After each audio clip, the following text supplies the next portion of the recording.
Hello there. Claims are being made that Treasury officials have been developing gloomy Brexit forecasts in order to keep the UK in the customs union.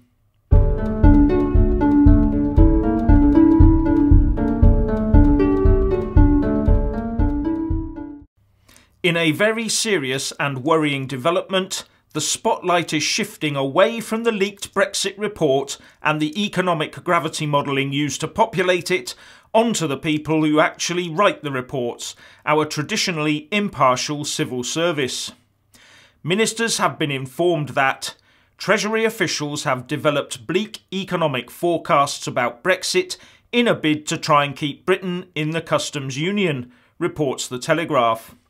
And this surfaced in a House of Commons debate after renowned Brexiteer Jacob Rees-Mogg asked Brexit Minister Steve Baker whether he had heard claims from Charles Grant of the Centre for European Reform that Treasury officials had deliberately developed an economic model that would show that all options other than staying in the customs union were bad, and officials intend to use this as a means to influence policy.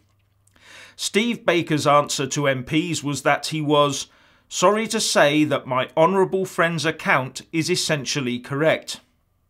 He did go on to say that he could not confirm if these extraordinary allegations were true, but he said that he had heard them and was concerned about them, and that great caution must be taken to ensure it was taken forward in an appropriate manner. But Charles Grant, the director of the Centre for European Reform, which calls itself pro-European and says it is devoted to making the EU work better, responded by saying that he had never made the allegations. Mr. Grant said he had simply passed on that he had heard Treasury forecasting had shown free trade arrangements would fail to compensate for the economic costs of leaving the customs union, reports The Independent. I'll let you make of that what you will. But our Brexit negotiator David Davis did say in that very same debate that every economic prediction since the referendum had been wrong about the UK economy.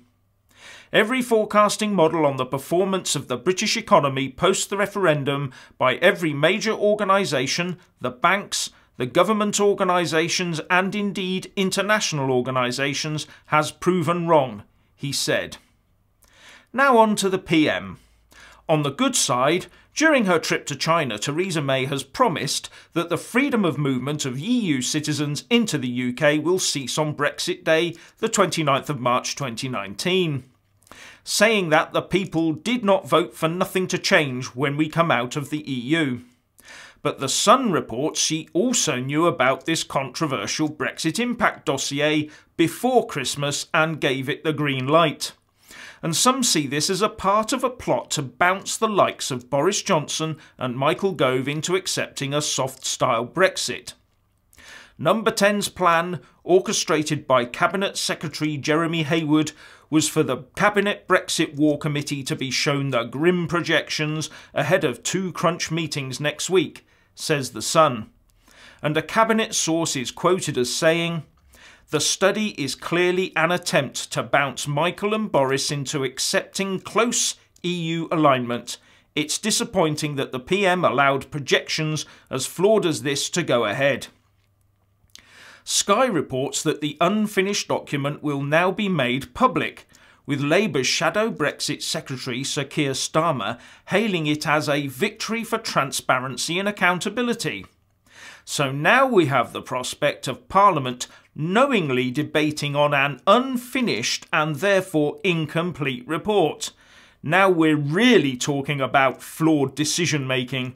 What a pickle those Remainers are getting us all into in their ideological drive to keep the UK in the EU, whatever the cost to truth and due process. And out pops the former UK Chancellor of the Exchequer, George Osborne, who has warned that Theresa May now lacks the power to force through a hard Brexit because of an increasing number of Tory MPs who want to keep close ties to the EU. Then he had the cheek to say, "The first rule of politics is that you have got to learn to count." This from the man who spouted on about post-referendum economic Armageddon. Maybe we should call it Brexigeddon. Within months, should the vote go the wrong way.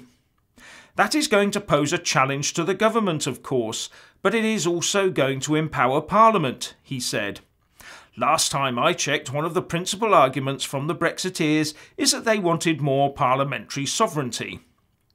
Actually, what the people voted for, Mr. Osborne, was for the UK to exit the EU and for Parliament and government to get on with it. That was the question on the ballot paper after all. And as the people exercise their sovereignty through Parliament, our MPs and Lords had better do as they are told. What do you think? Please leave a comment below. Thank you. Please do like and share this video. And also subscribe to my channel.